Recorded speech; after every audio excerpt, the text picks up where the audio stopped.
छत्तीसगढ़ में 13 जुलाई से शुरू होने वाले मानसून सत्र से पहले मुख्यमंत्री साय की अध्यक्षता में हुई राज्य मंत्रिमंडल की बैठक में कई महत्वपूर्ण फैसलों पर मुहर लगाई गई है।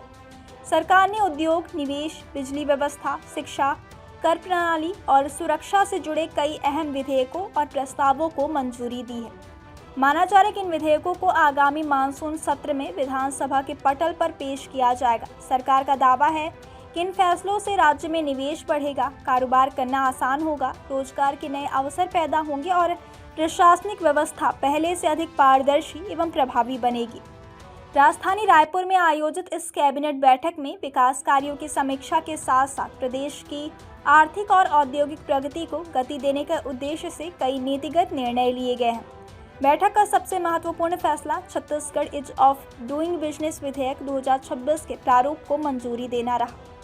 इस विधेयक का उद्देश्य राज्य में उद्योग स्थापित करने और व्यापार शुरू करने की प्रक्रिया को सरल, तेज और पारदर्शी बनाना है। सरकार का कहना है कि यदि यह विधेयक विधानसभा से पारित हो जाता है तो छत्तीसगढ़ इस तरह का कानून लागू करने वाला देश का पहला राज्य बन सकता है। नए विधेयक में निवेशकों की परेशानियां कम करने के लिए कई आधुनिक प्रावधान शामिल किए गए हैं। इनमें डीम्ड परमिशन यानी निर्धारित समय सीमा में अनुमति नहीं मिलने पर उसे स्वीकृत मानने की व्यवस्था, स्वप्रमाणीकरण यानी self certification, third party verification, जोखिम आधारित निरीक्षण प्रणाली और दोहरे लाइसेंस की अनिवार्यता को समाप्त करने जैसे महत्वपूर्ण प्रावधान शामिल हैं। सरकार का मानना है कि इन सुधारों से उद्योग स्थापित करने की प्रक्रिया तेज होगी, अनावश्यक सरकारी प्रक्रियाएं कम होंगी और निवेशकों का भरोसा बढ़ेगा। इससे राज्य में नए उद्योग लगेंगे, रोजगार के अवसर बढ़ेंगे और आर्थिक गतिविधियों को नई गति मिलेगी। कैबिनेट बैठक में बिजली व्यवस्था को और अधिक मजबूत एवं सुचारू बनाने के लिए भी महत्वपूर्ण फैसला लिया गया है। मंत्रिमंडल ने Chhattisgarh state power distribution company द्वारा केंद्रीय सार्वजनिक क्षेत्र के विद्युत उपक्रमों से खरीदी जाने वाली बिजली के भुगतान के लिए डायरेक्ट डेबिट मैंडेट प्रणाली लागू करने के प्रस्ताव को मंजूरी दे दी है। अब तक भुगतान सुरक्षा के लिए त्रिपक्षीय समझौते की व्यवस्था लागू थी, लेकिन अब भारतीय रिजर्व बैंक के दिशा निर्देशों के मुताबिक डायरेक्ट डेबिट मैंडेट प्रणाली अपनाई जाएगी। सरकार का कहना है कि इससे एनटीपीसी सहित अन्य केंद्रीय बिजली कंपनियों को समय पर भुगतान सुनिश्चित होगा, बिजली आपूर्ति बाधित होने की आशंका कम होगी और राज्य सरकार पर कोई अतिरिक्त वित्तीय बोझ भी नहीं पड़ेगा।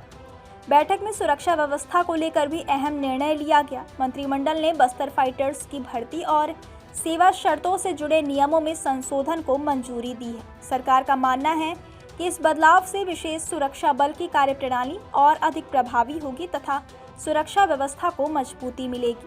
वहीं उच्च शिक्षा के क्षेत्र में भी बड़ा फैसला लिया गया है। निजी विश्वविद्यालयों की स्थापना और संचालन से जुड़े कानून में संशोधन करते हुए विन्यास निधि के स्थान पर रक्षित निधि का प्रावधान किया गया है।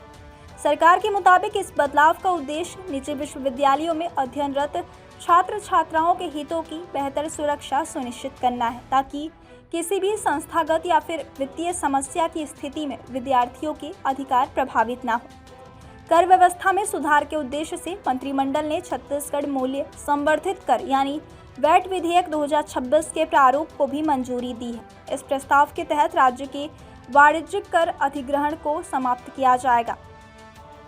सरकार का तर्क है कि वस्तु एवं सेवा कर यानी जीएसटी लागू होने के बाद वैट से जुड़े मामलों में द्वितीय अपीलों की संख्या काफ़ी कम हो गई है और अब जीएसटी अपीलीय न्यायाधिकरण की स्थापना भी हो चुकी है। ऐसे में अलग से वाणिज्यिक कर अधिकरण बनाए रखने की आवश्यकता नहीं रह गई है। इससे प्रशासनिक व्यवस्था अधिक सरल और प्रभावी होगी। इसके अलावा मंत्रिमंडल ने राजनांदगांव जिले में लगभग 2000 सीट क्षमता वाले आधुनिक ऑडिटोरियम के निर्माण के लिए भूमि आवंटित करने के प्रस्ताव को भी मंजूरी दी है।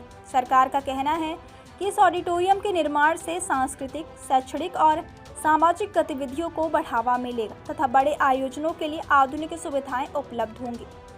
कुल मिलाकर मानसून सत्र से पहले हुई इस कैबिनेट बैठक में लिए गए फैसलों से स्पष्ट संकेत मिलते हैं कि राज्य सरकार निवेश आकर्षित करने, उद्योगों को बढ़ावा देने, बिजली व्यवस्था को मजबूत बनाने, शिक्षा और प्रशासनिक सुधारों को गति देने तथा फिर रोजगार के नए अवसर सृजित करने पर विशेष ध्यान दे रही है।